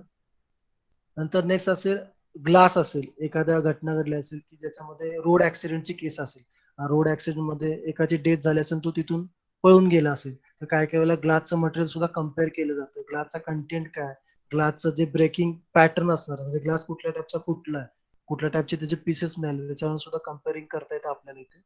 नंतर ह्याच टाईपची एक केस आहे ज्याच्यामध्ये एक रोड ऍक्सिडेंट झालाय, डेथ झाले आणि इथे तुम्हाला दिसत असेल एक कार आहे, त्या कारचा जो पेंट आहे तो पेंट काय झालाय जो अक्युजर पर्सन आहे त्याच्या कपड्यावरती मिळाला आणि विक्टिमच्या कपड्यावरती सुद्धा मिळाला. म्हणजे पेंटचा जो कंटेंट आहे तो कंटेंट आपण डिटरमाइन करतो, तोच कलर आहे का, त्याच टाईपचा कंटेंट आहेत का, एक्सआरएफ वरून कळतं आपल्याला आणि त्याच्यावर आपण तो एव्हिडन्स सांगू शकतो की तो सेमच कार तिथे त्या क्राईम सीन वरती होतो. आता इथे तुम्हाला दिसेल की करन्सी नोट्स आहेत आणि साईडला 2-3 बॉटल दिसतात. त्या बॉटलमध्ये तुम्हाला फिनाल्फथालीनचं कलर दिसेल. आता याच्यामध्ये काय केलंय की लाच घेताना एखाद्याला पकडायचं असेल तर याच्यामध्ये सिंपल फिनाल्फथालीनची केमिस्ट्री यूज केली जाते. ही जी करन्सी नोट आहे त्या करन्सी नोट वरती फिनाल्फथालीनचं काय केलं स्प्रे केलं जातं. मग फिनाल्फथालीन नॉर्मली आपल्याला फिनाल्फथालीनचा जो सॉल्ट असतो तो कलरलेस असतो. मग एखाद्या पर्सनने लाच घेतली असेल तर तोच फिनाल्फथालीन त्याच्या हातावरती ट्रान्सफर होतो आणि जर त्याला पकडला गेला तर पकडल्यानंतर फक्त काय करायचंय की त्याच्यामध्ये त्याच्या हातावरती फक्त सोडियम कार्बोनेटचं सोल्युशन ऍड करायचं. सोडियम कार्बोनेट काय असणारा बेस असेल तर बेसिक कंडिशन मध्ये फिनोल्फथालीनचा पिंक कलर येतो आणि याच्यावरून तो जो आरोपी आहे तो डायरेक्ट आपल्याला जागेवर पकडता येतो. नंतर काही केसेसमध्ये चिली पावडर असते, जे चिली पावडर टाकून त्याचं मर्डर केलं जातं. काही काही वेळेला वेगळ्या क्राईम वर डिपेंड राहतं. मग चिलीमध्ये काय, चिली पावडर मध्ये काय असणार आहे की त्याच्यामध्ये कॅप्सिसिन केमिकल असेल. ते कॅप्सिसिन केमिकल फक्त आपल्याला फक्त कन्फर्म करायचं की जे दिलेले आहे ते चिली पावडर आहे. याचं सुद्धा सेम तसंच करतो आपण की त्याचं एक्स्ट्रॅक्शन करतो पर्टिक्युलर एका सॉलिड मध्ये आणि एचपीएलसी मध्ये आपण त्याचं कम्पॅरिझन करून सांगतो की त्याच्यामध्ये चिली पावडर होती की नाही. आता ही एक टाईपची केसेस असतात की डावरी डेथ केसेस ज्याच्यामध्ये जाळलं जातं. मग ते त्यामध्ये पेट्रोल युज केलं जातं, केरोसिन असेल, काय काय वेळेला डिझेल असेल, काय काय वेळेला टर्पेंटाईल ऑइल सुद्धा युज केलं जातं. जे जाळलं गेलं आता फॉर एक्झाम्पल कशाने जाळलं गेलं हे आपल्याला त्याच्यामध्ये डिटरमाइन करायचं. मग केरोसिनने जाळलंय की पेट्रोलने जाळलंय किंवा डिझेलने जाळलंय. त्याच्यामध्ये सिंपल काय केलं तो डिफरंट त्याचा जो डेब्रिस असतो बर्न्ट असतो, कम्प्लिटली बर्न्ट असतो, काय काय वेळेला पार्शियली बर्न्ट असतो. तो डेब्रिस कलेक्ट झाला जातो क्राईम सीन आणि क्राईम सीन कलेक्ट केल्यानंतर त्याचं काय केलं डिस्टिलेशन केलं जातं. डिस्टिलेशन केल्यानंतर काय केलं डिस्टिलेशन करतात, काय केलं एक्सट्रॅक्शन करतात इथर मध्ये आणि तो जो एक्स्ट्रॅक्ट आहे तो कॉन्सन्ट्रेट करतात आणि त्याचा परत आपण जीसी घेतो. त्या जीसी मध्ये सुद्धा डाटाबेस असतो. आता याच्यामध्ये काय होतं एक्झॅक्टली जो रेसिड्यू असतो त्या रेसिड्यूचा केरोसिनचा रेसिड्यू असेल तर तो स्टँडर्ड बरोबर मॅच होतो, डिझेलचा रेसिड्यू असेल तर डिझेल बरोबर मॅच होतो. केरोसिनचा रेसिड्यूचा जीसी वेगळा राहील, डिझेलचा वेगळा. असे वेगवेगळे डिफरंट टाईपचे काय केले जातात केमिकलचे अनालिसिस केले जातात. जर सिमेंट आहे काय काय वेळेला समजा ब्रिज कोलॅप्स झाला असेल तर त्या ब्रिजची सिमेंटची क्वालिटी आपण चेक केली जाते. जसं आपण ग्रॅव्हिमेट्री स्टडी केलं असेल तर ग्रॅव्हिमेट्री टेक्निकनेच इथे सगळं स्टडी केलं जातं. सिमेंटमध्ये जो मेन कंटेंट असणार आहे तो सिलिका असेल, कॅल्शियम असेल, ॲल्युमिनियम असेल, आयर्न असेल. तर ग्रॅव्हिमेट्रिक टेक्निक यूज करूनच इथे काय केलं जातं, त्याचं एस्टिमेशन केलं जातं की सिमेंटची क्वालिटी ठरली जाते. आणि 20% सिलिका असेल तर आपण त्याला प्युअर सिमेंट म्हणू शकतो. नंतर acid and alkali burn cases, ज्याच्यामध्ये ऍसिड विक्टिम्स असतील, त्याच्यात कुठल्या टाईपचा ऍसिड यूज केलाय कुठलं नाही केलं त्याच्यामध्ये आपण डिटेक्शन करतो. तर पहिल्यांदा सिम्पल टेस्ट आहे की आपण त्याचा पीएच बघायचा. जर ऍसिडिक पीएच असेल तर ऍसिड असेल, बेसिक पीएच असेल तर बेसिक म्हणून सांगतो. कुठल्या टाईपचा ऍसिड यूज केलाय, मग HNO3 असेल तर त्याच्यामध्ये नायट्रेट आयन असेल. मला वाटतं सेमी मायक्रो मध्ये आपण रिंग टेस्ट करतो नायट्रेट आयन साठी, त्याच्यावर आपण सांगू शकतो की नायट्रिक ऍसिड यूज केलंय. नंतर हायड्रोक्लोरिक ऍसिड यूज केलं तर सिल्वर नायट्रेटची टेस्ट करायची. तुम्हाला क्लोरीन कंटेंट वरून कळून जाईल की त्याच्यामध्ये हायड्रोक्लोराईड यूज केलेलं. नंतर बेरियम टेस्ट आहे सल्फेट साठी, म्हणजे H2SO4 यूज केलं असेल त्याच्यामध्ये बेरियम क्लोराईडचं सोल्युशन ऍड करा, तुम्हाला बेरियम सल्फेटचा प्रेसिपिट. आता नेक्स्ट असेल बॅलिस्टिक डिव्हिजन. आता तुम्हाला बॅलिस्टिक डिव्हिजन मध्ये ही जी इमेज बघूनच आयडिया आली असेल, याच्यामध्ये आपल्याला गन रिलेटेड अनालिसिस करायचं. तर इथे सुद्धा एक्सपर्ट असतात. आता इथे तुम्ही केमिस्ट्री याचा आहात किंवा कॅम्प्युटर सायन्स आहे, तर इथे तुम्ही काम नाही करू शकत. इथे कोण काम करणार आहे, फिजिक्सचे स्टुडंट आहे. तर वेगवेगळ्या ब्रांच आहेत, तर वेगवेगळ्या ब्रांचचे वेगवेगळी इथं आपण स्टडी करतो. तर बॅलिस्टिक आहे, तर बॅलिस्टिक मध्ये डिफरंट टाईपच्या गन्स असतील, बुलेट्स असतील, नंतर त्याच्यामध्ये गन पावडर कुठले हे सुद्धा त्याच्यामध्ये अनालिसिस केलं जातं. तर अशा डिफरंट टाईपच्या गन्स आहेत. आता इथं दोन तुम्हाला डिफरन्सिएशन दिसेल, एक स्मूथ बोर आहे आणि दुसरे असणार आहे रायफल बोर. वेगवेगळ्या गन्स आहेत, त्याच्यामध्ये रायफल असेल, पिस्टल असेल, रिव्हॉल्वर असेल, शॉर्ट गन्स असतील, या डिफरंट टाईपच्या गन्स आहेत. आता याच्यामध्ये सुद्धा केमिस्ट्री यूज होते. जी गन पावडर असते त्या गन पावडर सुद्धा आपण इथे अनालिसिस करतो. म्हणजे एखाद्याने जर बुलेट फायर केली असेल त्याच्यावर हातावरती गन रेसिड्यू येण्याचे चान्सेस असतात, त्याचं सुद्धा अनालिसिस होते, केमिकल अनालिसिस. आता याच्यामध्ये आपण इंटरेस्टिंग एक पॉईंट बघू की शॉर्ट गन आहे, ही एक प्रकारची शॉर्ट गन आहे. हा जो पाईप दिसते तुम्हाला, ही पाईप मध्ये आपण त्याला काय म्हणतो, बॅरल म्हणतो. तर बॅरल इथे इम्पॉर्टंट रोल प्ले करतात. तर इथे जो बॅरलचा ट्रान्सफर सेक्शन आहे इथे तुम्हाला दिसत असेल, एक लँड्स आहे आणि ग्रूव्स आहे. म्हणजे तुम्हाला असं खडबडत दिसेल इथे लँड्स अँड ग्रूव्ह हे सर्क्युलर फॉर्म मध्ये. म्हणजे इथं हा कट केलेला तुम्हाला लेफ्ट साईडच्या कॉर्नरची इमेज दिसेल, त्याच्यानंतर तुम्हाला दिसेल ते सर्क्युलर फॉर्म मध्ये. त्याच्यावरून ज्या वेळेला बुलेट फायर होते, बुलेट फायर झाल्यानंतर त्या बुलेटवरती एक मार्क येतो. इथे तुम्हाला दिसत असेल बुलेटवरती राईट साईडच्या कॉर्नरला, इथं मार्क दिसतात. हे मार्क कशामुळे दिसतात, तर ह्या बुलेटची जी पाईप असते त्याला आपण बॅरल म्हणतो. त्या बॅरल मध्ये तुम्हाला लँड्स अँड ग्रूव्ज मिळतात. आता हे लँड्स अँड ग्रूव्ज ठेवण्यामागचं इंटेन्शन काय असतं, त्याच्यामध्ये सिंपल फिजिक्स आहे की जर त्या गन मधून एखादी बुलेट फायर झाली असेल तर जे सर्क्युलर आहे ते सर्क्युलर मोशन त्याच्यामध्ये असते. आणि दुसरे जे स्मूथ बोर असणार आहे, खालची इमेज दिसते तुम्हाला, त्याच्यामध्ये सिंपल एक बुलेट ट्रॅव्हल होतो. तर दोन्ही मध्ये डिफरन्स बघा, ही टॉपची बुलेट फायर झालेली आहे ती सर्क्युलर फॉर्म मध्ये मूव्ह होते, आणि सर्क्युलर फॉर्म मध्ये मूव्ह होताना त्याची जी मुवमेंट असणार ती एकदम स्टेबल असते. आणि दुसरी जी मुवमेंट दिसते तुम्हाला, जे स्मूथ बोर आहे त्याच्यामध्ये कुठले लँड्स किंवा ग्रूव्स नाही, ही फक्त बुलेट अशी ट्रॅव्हल होते. पण ट्रॅव्हल होताना ते काय होणार आहे, अनस्टेबल असणार आहे. पुढची इमेज वरून तुम्हाला आयडिया येईल, ही जी बुलेट आहे ही स्पिन होत नाही. ही बुलेट स्पिन होत नाही, म्हणजे नॉन स्पिनिंग बुलेट आहे, तर त्याचं डायरेक्शन चेंज होतं. पण जर स्पिनिंग बुलेट असेल तर त्याची डायरेक्शन आहे तशी राहते, त्याच्यामध्ये काही चेंजेस होत नाही. तर याचा आपल्याला पुढे जाऊन यूज काय करता येईल, तुम्हाला दोन इमेजेस दिसतात. त्या दोन इमेजेस मध्ये जे मार्किंग येतं आपल्याला बुलेटवरती जे मार्किंग येतं त्याला आपण ब्रिच मार्क म्हणतो. आता दोन्ही इमेज तुम्हाला सेम वाटत असतील पण ह्या डिफरंट इमेजेस आहे. तर याचा यूज काय, की त्याच गनने ती बुलेट फायर केली की नाही ते आपल्याला कन्फर्म करायचं. म्हणजे एखाद्या आरोपीकडे ती बुलेट गन सापडली आणि त्या गन मधून तीच बुलेट फायर झाली की नाही आपल्याला फक्त चेक करायचं. लेफ्ट साईडची आहे ती क्राईम सीनची बुलेट आहे आणि राईट साईडची ती आपण टेस्ट केलेली आहे बुलेट. आणि त्या दोन्ही मध्ये जर डिफरन्सिएशन केलं, कम्पॅरिझन केलं, तर तुम्हाला काही डिफरन्स भेटणार नाही. कारण त्याच्यावरती जे मार्किंग आलेलं आहे, जे ब्रीच मार्क्स आले ते सगळे सेम आहेत. मग हे आपण काय करणार आहे, कम्पॅरिझन मायक्रोस्कोपने अनालिसिस करतो त्याचं. ते दोन्ही लँड्स अँड ग्रूव्ज दिसतात, ते दोन्ही सगळीकडे काय होतात, मॅच होतात. याच्यावर आपण कन्फर्म करतो की जी बुलेट आहे ती त्याच गन मधून फायर झाली की नाही. नंतर त्याचं कार्ट्रेज आहे, म्हणजे बुलेटवरती जे कव्हरिंग असतं त्याला आपण कार्ट्रेज म्हणतो. त्या कार्ट्रेज वरची एक फायर पिन प्रेस होते. तर इथं सुद्धा त्याचा कम्पॅरिझन केलं तर लेफ्ट साईडला एक क्राईम सीनवरची कार्ट्रिज आहे, राईट साईडला टेस्ट केलेली कार्ट्रिज आहे. दोन्हीचं कम्पॅरिझन बघा, दोन्हीमध्ये तुम्हाला सेम टाईपचे मार्किंग दिसेल. त्याच्यावरून आयडिया येते हे सेम गन मधून फायर झालेले. सेम तसे दुसरे कार्ट्रिज आहे. आता तुम्हाला दोन्ही सेम वाटेल इमेज, पण दोन डिफरंट इमेज आहे. लेफ्ट साईडची क्राईम सीनवरचे, राईट साईडची टेस्ट केलेली आहे.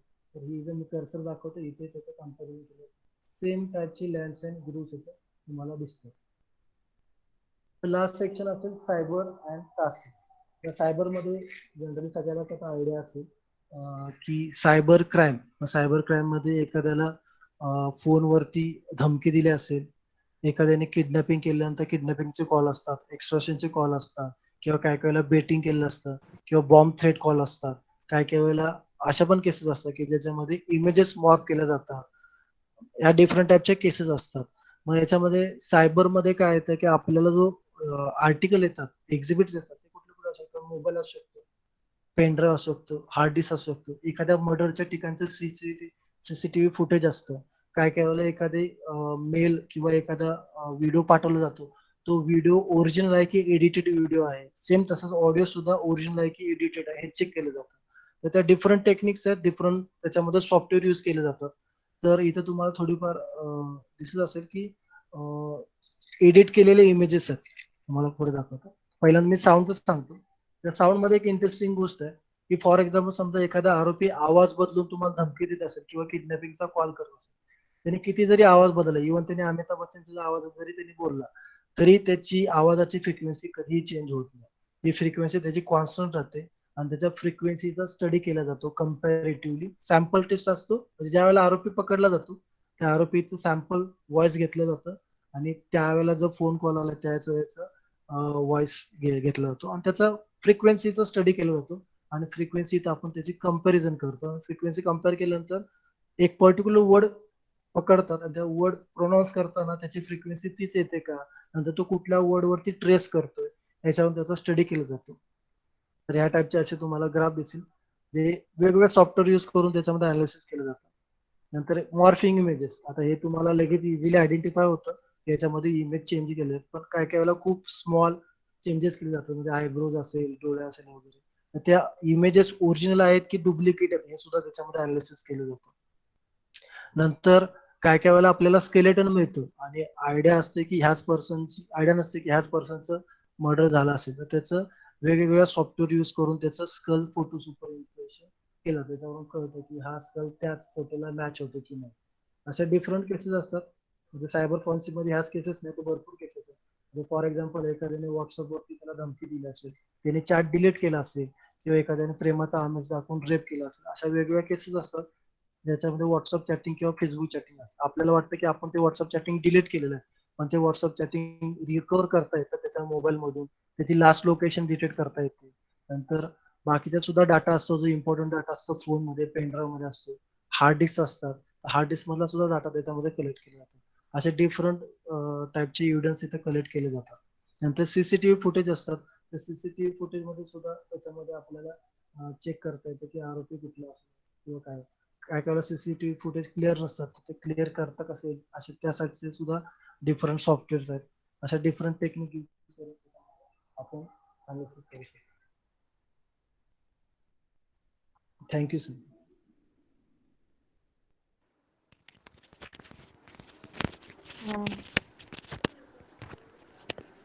Thank you, Dr. Santosh Babar, sir, thank you. for guiding our students as well as motivating our students to the forensic sector. Actually, this sector is not known, or there is no information to the students about the forensic sector and how the chemistry and the different sciences like the physics, computer science is helping to know. Madam मला फक्त शेवटी एक point सांगायचा, Ha. की काही जण वाटत असेल की हे फक्त केमिस्ट्री रिलेटेड होतं. तर आता मी सध्या केमिस्ट्रीचं स्पेशलायझेशनचं आहे, तेव्हा मी केमिस्ट्रीचं सांगू शकतो. पण याचा अर्थ असा नाही की बाकीच्या स्टुडंटला अपॉर्च्युनिटी नाही. तर फिजिक्सचे स्टुडंट आहे तर फिजिक्सच्या स्टुडंटला बॅलिस्टिक मध्ये काम करता येते. जे कॅम्प्युटरचे स्टुडंट आहे त्या कॅम्प्युटर स्टुडंटला सुद्धा कॅम्प्युटर, जसं मी लास्ट जे सांगितले सायबर क्लासेस, त्याच्यामध्ये ऑडिओ व्हिडिओ एडिटिंग असतं, जे एडिट केले की नाही ते चेक करतात. ते सुद्धा त्या स्टुडंटला तिथं काम करता येईल. आता जो मी सुरुवातीला जो सिलेबस दाखवतो फक्त केमिस्ट्री रिलेटेड आहे, कारण की इथं जे 70% काम होतं ते केमिस्ट्री वाल्याच होतं, बाकी 30% बाकीच्या सेक्शन होते. ते डिफरंट सेक्शन आहेत, डिफरंट क्वालिफिकेशन असतात. पण जो सायन्सचा स्टुडंट आहे, सायन्सच्या प्रत्येक स्टुडंटला इथे जॉब ऑपॉर्च्युनिटी आहे. Okay, thank you, sir, for guiding our students.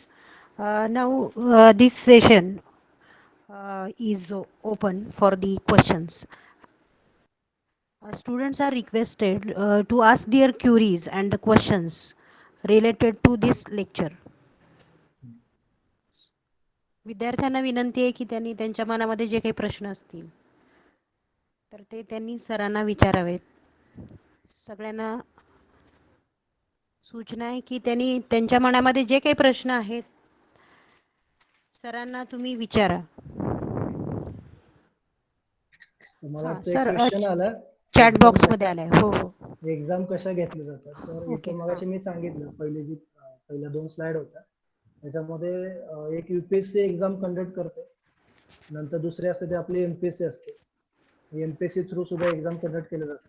फक्त ज्या सेक्शनच्या जागा असतात, फॉर एक्झाम्पल सायबरच्या असेल तर कॅम्प्युटर स्पेशलाइस्ट स्टुडंटला तिथे वॅकन्सी असेल, आणि जे बाकीचे असणार म्हणजे कॅम्प्युटर सेक्शन आणि फिजिक्स त्या 2 सोडल्या की बाकीचे जे असणार ते केमिस्ट्री, बायोलॉजी या स्पेशलायझेशन जागा असतात, ज्या एमपीएससी थ्रू कंडक्ट केले जातात.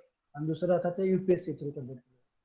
पण युपीएससी मध्ये एंट्री होताना ते तुम्हाला एक्सपिरियन्स मागला जातो. डायरेक्ट रिक्रुटमेंट जराशी कठीण असते, कारण की फॉरेन्सिक फील्ड सगळ्यासाठी नवीन असते, आणि फॉरेन्सिकचा स्टडी म्हणजे प्लेन सायन्स वाले त्यांना कधीच नसतो, त्यामुळे त्यांना एक्सपिरियन्सची गरज असते. हा, फॉरेन्सिकचा स्टुडंट गेला की तो डायरेक्ट रिक्रुट होऊ शकतो, कारण की त्याने गोल त्याचा जो सिलेबस असतो त्याच्या रिलेटेड असतो. पण आपल्या सायन्सला जनरली सायन्सच्या स्टुडंटला आयडिया नसते की एक्झॅक्टली फॉरेन्सिक मध्ये काय होतं, तर त्याचा एक्सपिरियन्स नसतो. पण तुम्ही प्रायव्हेट लॅबोरेटरीमध्ये सुद्धा एक्सपिरियन्स घेऊ शकता. काही ठिकाणी प्रोजेक्ट असतात, प्रोजेक्ट मध्ये सुद्धा तुम्हाला एक्सपिरियन्स येतो. त्या एक्सपिरियन्सच्या बेसिसवर सुद्धा तुमचं तिथं सिलेक्शन होऊ शकतं. फक्त सेंट्रल फॉरेन्सिक मध्ये एंट्री करताना तुम्हाला मॅक्झिमम प्रिफरन्स हा एक्सपिरियन्स वरती दिला जातो.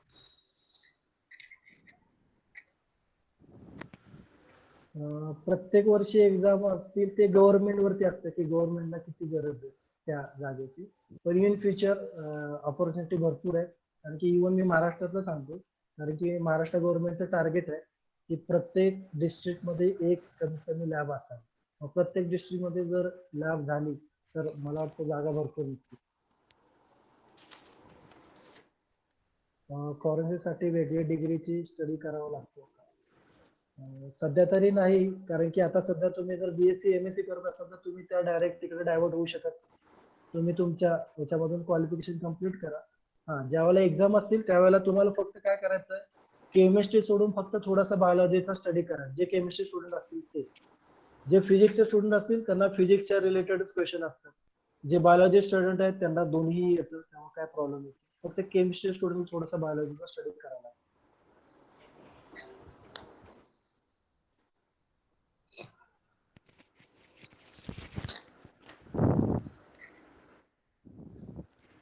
हे पहा, आणखी कुणाला काही शंका असतील तर विचारू शकताय. हां सर नमस्कार. खूप छान हा, सांगितलं बरं का तुम्ही. हा, पण तुमच्याकडे ज्या वॅकन्सीज असतात त्यांचं स्वरूप काय असतं, म्हणजे ऑफिस स्टाफ म्हणून असतो का, हे बघा, असं लॅब असिस्टंट किंवा केमिस्ट, काय आहे? कुठून कुठपर्यंतच्या रँक असतात? याच्यामध्ये स्टार्टिंग होते अटेंडन्स पासून. मला वाटतं आपले जे सायन्सचे स्टुडंट त्यांनी अटेंडन्सचा विचार करून घे. आपण सायंटिफिक असिस्टंट पासून करू. जसं आपल्यामध्ये लॅबमध्ये लॅबोरेटरी असिस्टंट असतो तसं तिथे एक सायंटिफिक असिस्टंट असतो. मग तो ज्युनियर एक सायंटिफिक असिस्टंट असतो, सिनियर सायंटिफिक असिस्टंट असतो, ज्याच्यासाठी क्वालिफिकेशन ग्रॅज्युएशन असतं म्हणजे बीएससी. नंतर फॉरेन्सिक ऑफिसर असतो, जो गॅझेटेड ऑफिसर असतो, त्यासाठी क्वालिफिकेशन असणार आहे एमएससी. नंतर नेक्स्ट असेल ते डिपार्टमेंटल प्रमोशन असतं, कारण तुम्हाला डिपार्टमेंटच्या एक्सपिरियन्सच्या बेसिसवरती पुढे तुमचं प्रमोशन होतं as a assistant director. Assistant director नंतर पुढे असणार आहे डेप्युटी डायरेक्टर, आणि डेप्युटी डायरेक्टर नंतर फायनल जे असणार आहे याच्यामध्ये डायरेक्टर नियुक्त केले.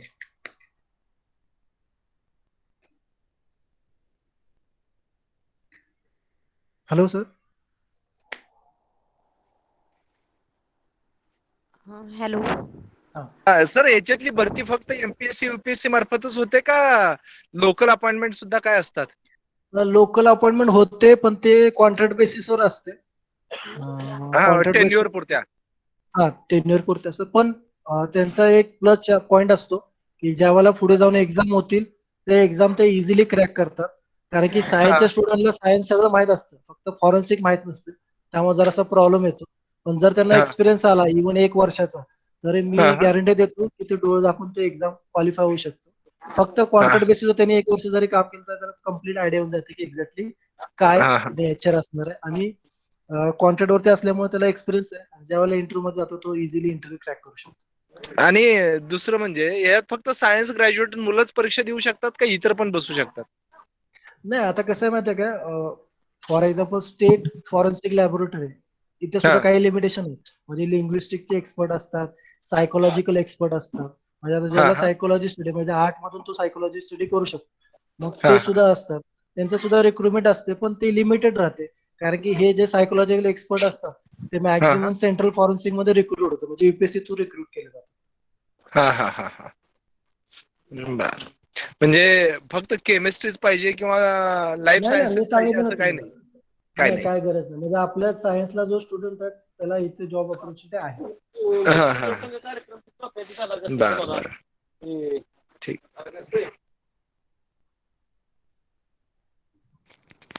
हे पहा, विद्यार्थ्यांना अजून कोणाला शंका असतील तर विचारा.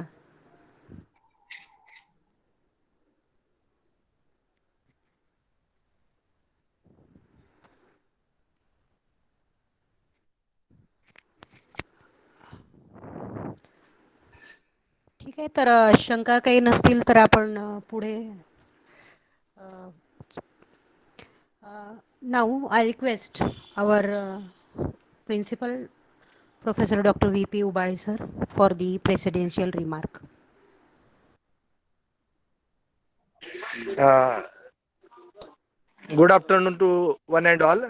I really appreciate the efforts taken by the Dayanand Guidance Cell, Competitive Examination, as well as Placement Cell, Training Cell. This year we have renamed that center as Training and Placement. Till last year we were running as a placement cell, but nowadays it is difficult to get the placement for the students. Well, that's why we changed it as a training center. And under the same heading, the team SP Deshmukh, Gauri Madam, Rishi Dande, Ranavre, and all others are taking efforts. And this is the second lecture among the same. And sir has given very nice information to the student. Actually, we were not familiar also how the forensic laboratory works, what were the chemistry used for the analysis purpose. But the sir has given the idea about the how DNA, how semen, then how soil or enzymatic reactions, alcohol, acid, and how everything or all compounds how can be used for getting the investigation. This is the really scientific approach deliberately given by the respected resource person to the student. And I request all the students don't work in the laboratory as a manual machines. Try to understand the basic science related each and everything. I think this lecture is definitely help the students to change their mindset and approach towards the life. Actually, the students from the Solapur city, like or nearby rural places, are having more potential, but they are not nurtured properly. They are lagging behind the say communication skill, gathering the information, collecting the information, to contact the resource person like you, and to have the better linking or linkages or contacts with the responsible persons like you. You have discussed with the students very in a lucid language, very sincerely, promptly, slowly, and you found a gap between the knowledge and the present industry or laboratories or experts required for the same.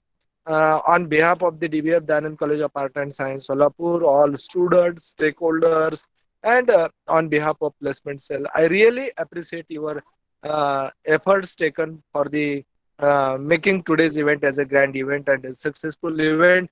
Actually, today I am out of station. I am in my native place, Darpal, for my family function. But I found the time to listen you with all the participation in local activities at my home. I really enjoyed your session, and definitely all students will have the same approach for their life like that. In future, do come to the college, visit the college, and in the offline mode, we will have one more section, but we will wait till the ceasing of the COVID-19 pandemic situation. On behalf of the all, I once again thankful to you and my Thank you very much. extend my warm wishes for your career goals and objective and perspective plans. Uh, on behalf of all, once again, I am thankful and I appreciate your knowledge and all these things. Thank you, sir. Thank you. Thank you, sir. Thank you. Thank you, Ubade sir. Now, I request Dr. V.C. Dande sir for the vote of thanks. नमस्कार. आवाज येतो ma'am? हो, येतोय sir, येतोय. नमस्कार पुन्हा एकदा सर्वांना. आजच्या या स्टुडंट वर्कशॉप मध्ये आपल्याला सर्वप्रथम ज्यांनी परवानगी दिली ते आमचे संस्थेचे लोकल सेक्रेटरी ऑनरेबल महेश चोप्राजी यांचं मी या ठिकाणी मनस्वी आभार व्यक्त करतो. त्यानंतर दयानंद परिवाराचे हे प्रमुख दिव्य दयानंद कला व शास्त्र महाविद्यालय सोलापूर या महाविद्यालयाचे प्राचार्य, आमचे मार्गदर्शक, त्यांच्या प्रेरणेतून आणि मार्गदर्शनातून हा वर्कशॉप या ठिकाणी आपण ऑर्गनाइज करू शकलो ते डॉक्टर व्ही.पी. उबाळे सर. त्यांनी या ठिकाणी मान्यता दिली, या ठिकाणी उपस्थित राहिले आणि मार्गदर्शन केलं, त्याबद्दल त्यांचे या ठिकाणी आभार व्यक्त करतो. विशेषतः या कार्यक्रमाला आवर्जून उपस्थित राहून अत्यंत प्रॅक्टिकली आपल्याला जे मार्गदर्शन केलं, साध्या सोप्या भाषेत फॉरेन्सिक लॅबोरेटरी काय आहे, त्याच्यातल्या ऑपॉर्च्युनिटीज काय आहेत, ते कसं काम करतं यावर अत्यंत सोप्या सरळ भाषेमध्ये आणि आपल्याला समजेल असं अत्यंत व्यवस्थित मार्गदर्शन करणारे डॉक्टर संतोष बाबर सर यांचेही मी मनपूर्वक महाविद्यालयाच्या वतीनं आणि ट्रेनिंग अँड प्लेसमेंट सेलच्या वतीनं मनस्वी आभार व्यक्त करतो. त्यानंतर ट्रेनिंग अँड प्लेसमेंट सेलचे coordinator doctor S.P. Deshmukh sir यांनी हे वर्कशॉप ऑर्गनाईज केलं आणि या ठिकाणी अत्यंत चांगल्या पद्धतीचे नॉलेजेबल रिसोर्स पर्सन उपलब्ध करून या ठिकाणी विद्यार्थ्यांना हे मार्गदर्शन घडवून आणलं, त्याबद्दल त्यांचे या ठिकाणी मी आभार व्यक्त करतो. अत्यंत चांगल्या पद्धतीनं सुरेल आवाजात ज्यांनी सूत्रसंचालन केलं त्या डॉक्टर R.G. गवळी मॅडम यांचंही मी या ठिकाणी आभार व्यक्त करतो. टेक्निकल सेलचे डॉक्टर मिसाळ सर वगैरे आणि टीम यांची पण मी या ठिकाणी आभार व्यक्त करतो. सर्व ऑर्गनायझिंग कमिटी मेंबरचे आभार व्यक्त करतो आणि ज्यांच्या शिवाय हे वर्कशॉप पूर्ण होऊ शकलं नसतं ते सर्व विद्यार्थी त्यांनीही या ठिकाणी उपस्थित राहून हे सर्व ऐकलं, त्यांनी ते अंगीकारही करावेत अशी अपेक्षा व्यक्त करतो आणि त्यांचे आभार व्यक्त करतो. पुनश्च एकदा सर्वांचे आभार व्यक्त करतो आणि अध्यक्षांच्या परवानगीनं हे वर्कशॉप या ठिकाणी संपलं असं जाहीर करतो. थँक्यू. स्टुडंटसाठी एक सूचना असेल. हॅलो, स्टुडंटसाठी एक सूचना आहे, ऐकू येतं? हा सर, येते, बोला तुम्ही. हा, जे आता जो वेबिनार झाला त्याचं रेकॉर्डिंग तुम्हाला परत तुमच्या ग्रुपवर टाकलं जाईल, म्हणजे ज्या विद्यार्थ्यांना हे अटेंड करता आलं नाही ते त्याद्वारे पाहू शकता. देशमुख सर, सेशन छान झाला, पण हा व्हिडिओ आपल्या वेबसाईटला टाका आणि त्याची लिंक शेअर करा. हो, डायरेक्ट लिंक अशी शेअर नको करायला. नाही, वेबसाईटला टाकू. वेबसाईट वरून करून त्याची लिंक द्या. डायरेक्ट वेबसाईटची लिंक देऊ नका, डायरेक्ट व्हिडिओची लिंक तयार करून द्यायची. हो हो हो हो हो सर हा, हो हा. सर आणि छान घेतलं सरांशी कॉन्टॅक्ट राहू दे. भविष्यात हो आपल्याला सर पुढे आणखीन काय करता येईल त्यांच्या मदतीने करूया. आणि हो जे सर काय सांगितलं ना अशा पद्धतीचं आपल्याला करिक्युलम मध्ये काय ऍड करता येईल का? आणि हा सेम प्रकारे एक स्किल डेव्हलपमेंट कोर्स असा रन करता येईल का? म्हणजे हा या ज्या आता सांगितल्या ना त्यांनी ज्या साध्या साध्या टेस्ट एन्झाईमच्या आपल्या टेस्ट असतील बायोकेमिस्ट्री बेस्ड त्या टेस्टचा अंतर्भूत करून तेवढाच प्रकार आपण घ्यायचा. म्हणजे यांच्याशी आपण करिक्युलम मागवून घेऊया आणि नेक्स्ट अच्छा इयरला आपण एक basic course for forensic laboratories असं म्हणू फॉर म्हणायचं हो हो असं. चालेल आणि सर त्यांच्याशी ते हे करून तेवढा करिक्युलम आणि टेस्ट घे. एक हा 5-25 जरी टेस्ट झाल्या तरी हो आपल्याला ते बरं होऊन जाईल. म्हणजे हा आता चालेल क्लोराईडची टेस्ट असेल, सल्फेटची टेस्ट असेल, नायट्रिक ऍसिडची टेस्ट असेल किंवा ते कॉपरच्या वगैरे सांगितलेल्या डायसॅकराइड वगैरे हे सगळं म्हणजे चांगलं वाटलं मला त्यांचं बरं का सेशन. मी सगळं ऐकला छान वाटलं. हा हम्म? हा हा सर उबाळे हा सर, उबाळे सर. हा, हा. हा अगदी म्हणजे तुम्ही योग्य सांगितलं सर. आपण हे सगळं केमिस्ट्री घेतोय पण हा. कसं आपण ते ह्याचा उपयोग फॉरेन्सिक मध्ये होतो हे पटवून नाही देत सर. नाही ना सांगतच नाही आपण. खरंच नाही सांगत आणि हा, हा व्ह्यू त्यामुळे मुलांना मिळत नाही सर. खरोखर बरोबर पण म्हणजे मला असं वाटतं की हा कोर्स खरंच इन्क्लूड करावा. म्हणजे फार महत्वाचं आहे सर खरंच. आपण करूया त्यांच्याबरोबर आपण टाईप करू आणि करिक्युलम मागून घेऊया हो आणि सर, मग हो आपण आपल्या करूया. पद्धतीने ऍड करू आपण. हो सर, खूप छान चांगलं आहे. वाटलं मला हो लेक्चर सर, छान. हो सर, हो. ओके हो. Thank you. Okay sir, thank you. Thank you sir. Deshmukh sir. हा, बोला. हा झालं ना आता मुलांना लिहू हो द्या. हो आपण लिहायचं का थांबूया थोडं? मुलं पहिला लेफ्ट होऊ द्या. हा आपण थोडं बाबर सरांशी पण चर्चा करूया ना. हा सर. देशमुख सर. हा बोला. हा खूप छान झालं सेशन. खरोखर आता सरांनी सांगितल्याप्रमाणे आपल्याला ते करता येतील कोर्सेस. हो सर.